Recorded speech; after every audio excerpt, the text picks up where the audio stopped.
Alice Girard vivait avec sa mère, dans une petite ville du nord de l'Oklahoma. La jeune fille n'a jamais connu son père, mais sa mère lui a appris qu'il les avait abandonnés avant même la naissance d'Alice. Charlotte Girard n'aime pas partager ses souvenirs du passé avec la jeune fille Alice. Elle sait que dans ses jeunes années, sa mère vivait à New York, où elle a rencontré l'homme qui a volé son cœur. Il est difficile de dire ce qui a causé la rupture, mais c'est la raison pour laquelle Charlotte est retournée dans sa ville natale. Très probablement, c'est cet incident qui a brisé la jeune femme d'une ville de province et qui a tracé la voie pour le reste de sa vie. Après avoir donné naissance à une petite fille, Charlotte est devenue une femme au foyer peu sociable, qui a renoncé à sa vie privée. Pour élever sa fille, la femme était stricte et n'a jamais permis à Alice de prendre des libertés. Peut-être Madame Girard voulait-elle simplement que sa fille ne suive pas ses traces et ne répète pas les mêmes erreurs. Et si sa fille rentrait à la maison après le couvre-feu, sa mère ne manquait jamais de déclencher une dispute qui se terminait toujours par un long monologue sur le fait que tous les hommes sont les mêmes et qu'ils ne rêvent que d'une seule chose. « Mais maman, je suis déjà une adulte », disait Alice dans ces cas-là, comprenant au fond d'elle-même la futilité de ses tentatives pour se justifier. « Je sais quel genre d'adulte tu es, tout le monde dit qu'il est adulte, et puis il fait une erreur après l'autre, » répondait Madame Girard, essayant de convaincre sa fille qu'elle avait raison. Après de telles disputes, Alice s'enfermait généralement dans sa chambre et s'allongeait dans son lit, rêvant qu'un jour, elle pourrait vivre sa vie comme elle l'entendait. Cela était également dû au fait qu'après ces disputes, la mère d'Alice entamait invariablement une conversation sur le fait qu'Alice ne devrait pas être trop têtue ou provocante. « Tu devrais regarder Adam de plus près, c'est un homme bon et fiable. Je suis sûr qu'il ferait un bon parti pour toi, » ajoutait Madame Girard. Alice se contente de hausser les épaules en réponse, ne voulant pas offenser sa mère avec un mot maladroit. Le fait est que la jeune femme n'aime pas Adam, pas du tout. Il se promène dans sa vieille Cadillac et se considère comme une étoile montante de l'équipe de football locale. Bien sûr, il a essayé à plusieurs reprises d'atteindre Alice, mais la femme est restée indifférente aux expressions maladroites de sa sympathie. Au fond, Madame Girard était très préoccupée par cette question. Elle voulait que sa fille reste toujours dans son champ de vision, sous son contrôle infatigable. De plus, les amis proches de Madame Girard lui faisaient toujours remarquer qu'il était temps pour Alice de se marier. « Je sais, mon ami, je sais, mais elle est tellement têtue qu'elle espère toujours aller à New York, qui l'attire comme rien d'autre. » Madame Girard se plaignait en se rappelant son propre échec dans une aventure similaire.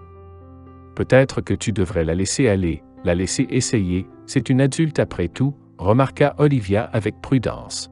« Non, elle est trop naïve. Pour ça elle va se faire avoir là-bas, les hommes sont très persuasifs, mais tout ce qu'ils veulent c'est se glisser sous les jupes d'une femme, dit Madame Girard en insistant sur la dernière phrase.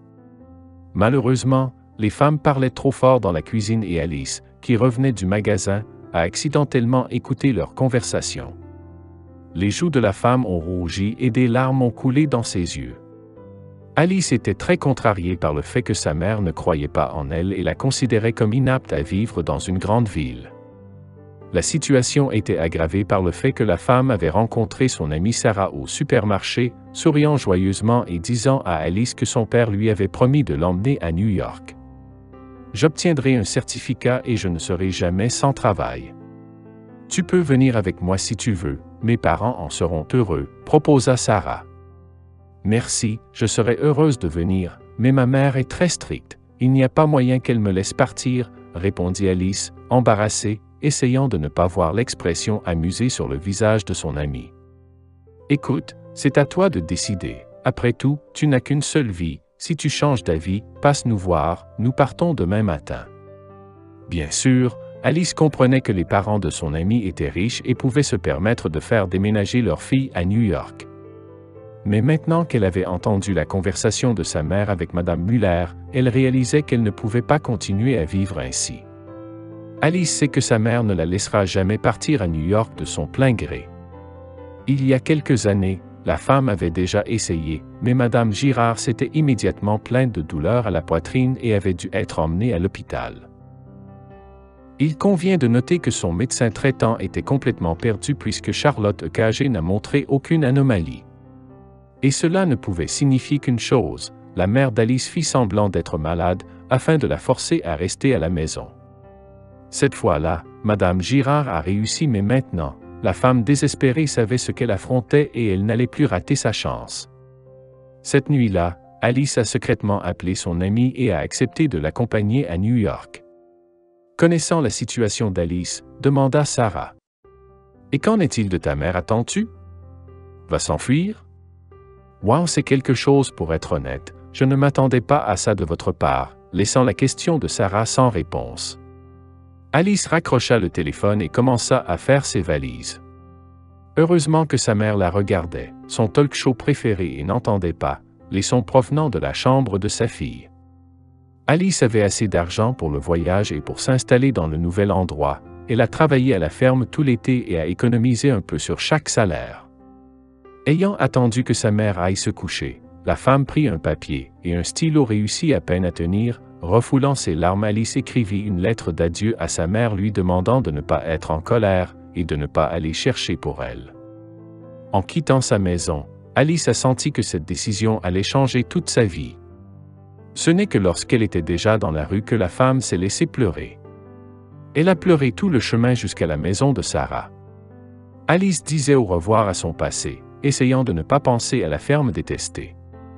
Adam, regards agaçants et moqueurs, remarques de ses pères, qui avaient tout depuis longtemps fondé leur propre famille. Sarah accueillit chaleureusement son amie à la porte de sa maison que ses parents respectaient.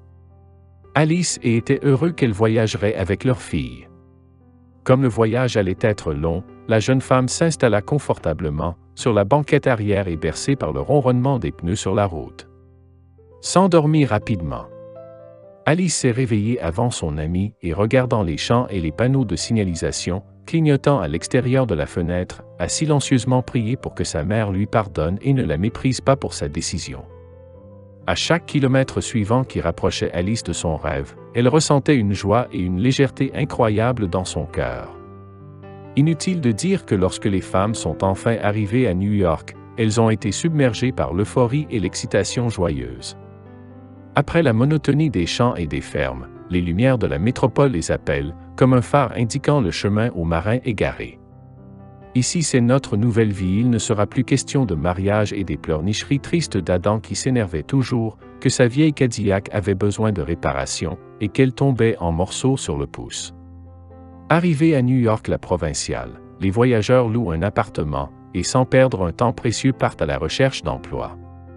Sarah a réussi à trouver un emploi de vendeuse dans un petit magasin, mais il a fallu du temps à Alice pour trouver un emploi qui lui plaisait. Un poste d'administrateur d'hôtel. Entrant pour une entrevue avec le propriétaire, Alice a dit un bonjour timide et s'est assise sur une chaise. Un homme aux cheveux gris d'environ 50 ans était assis à la table. Il a patiemment écouté la femme et dans l'ensemble était satisfait de leur candidature.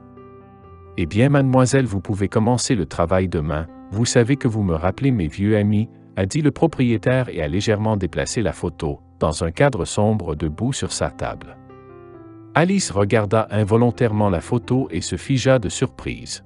« Est quelque chose de mal ?» Le propriétaire a demandé avec prudence. « Où avez-vous obtenu cette photo ?» Alice a demandé, sa voix tremblante d'excitation. « C'est ma Charlotte. Malheureusement, elle est morte depuis longtemps. Nous nous aimions, mais le destin avait ses propres plans pour nous. »« Pourquoi cela vous étonne-t-il autant ?» demanda le propriétaire en se redressant. « Parce que c'est ma mère seulement, elle est jeune ici, » répondit Alice tranquillement en sentant ses joues rougir. « Non, non, c'est impossible, ma Charlotte est morte il y a 25 ans, » dit l'homme en précisant que cette conversation était terminée. « Tu n'écoutes pas, c'est bien ma mère Charlotte Girard. Elle vit maintenant dans une ferme en Oklahoma. Et je suis sa fille, » s'exclama Alice. Entendant les paroles de la femme, le propriétaire pâlit et se laissa tomber sur sa chaise. Il s'est rendu compte que c'était hautement improbable que cette femme étrange entrerait et lui mentirait d'ailleurs que sa Charlotte était vraiment d'Oklahoma. Sentant qu'elle était sur le point d'éclater en larmes, Alice a couru hors du bureau et s'est précipitée dans la rue. L'air frais du matin rafraîchit un instant ses joues brûlantes. Alice haletait comme un poisson échoué à bout de souffle. À ce moment, le propriétaire de l'hôtel s'approcha doucement d'elle par derrière et la prit par les épaules. « Mais tu ressembles vraiment à Charlotte, toi, tu as les mêmes yeux, et tes fossettes, murmura l'homme. Puis l'homme invita Alice à s'asseoir avec lui sur un banc voisin et commença son histoire. « J'ai rencontré ta mère, quand nous avions tous les deux 25 ans environ, c'était probablement le coup de foudre que nous voulions vraiment avoir. Mariée mais un jour, le bus qu'elle a pris pour rendre visite à sa famille dans l'Oklahoma a eu un accident. Après cela, la mère de Charlotte m'a dit que sa fille était morte. Je voulais vraiment visiter la tombe de l'amour de ma vie, mais ma belle-mère ratée était contre, me blâmant pour la mort de Charlotte. J'étais folle, avec chagrin, elle attendait un bébé. Il est même difficile de penser à quel point j'étais dévasté à l'époque. Mais avec le temps, je me suis résigné à mon sort et j'ai continué à vivre. Le souvenir de Charlotte dans mon cœur, dit l'homme n'ayant pas le temps de se brosser.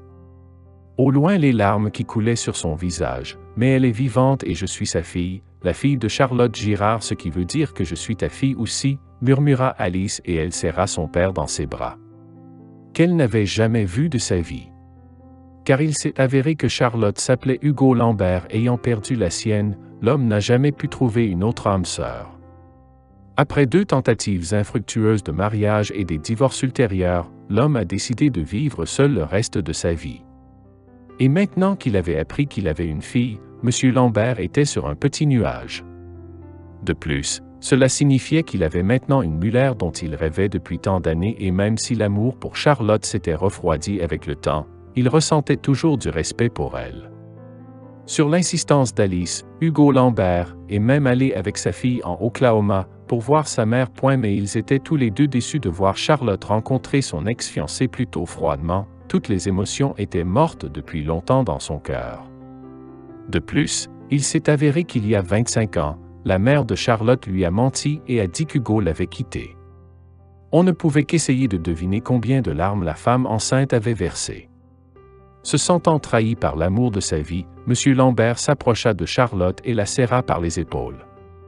Il comprenait que leur amour était passé, et qu'il était maintenant impossible de raviver les sentiments fanés, mais d'un autre côté, réalisant qu'il avait maintenant une fille, l'homme se sentait vraiment heureux. Incapable d'arrêter de pleurer, Hugo Lambert s'est agenouillé devant Charlotte et a juré qu'il ferait tout ce qui était en son pouvoir pour que leur fille soit heureuse. « Pas besoin de papa, je te crois et je t'aime », murmura Alice en serrant ses 2 parents dans ses bras.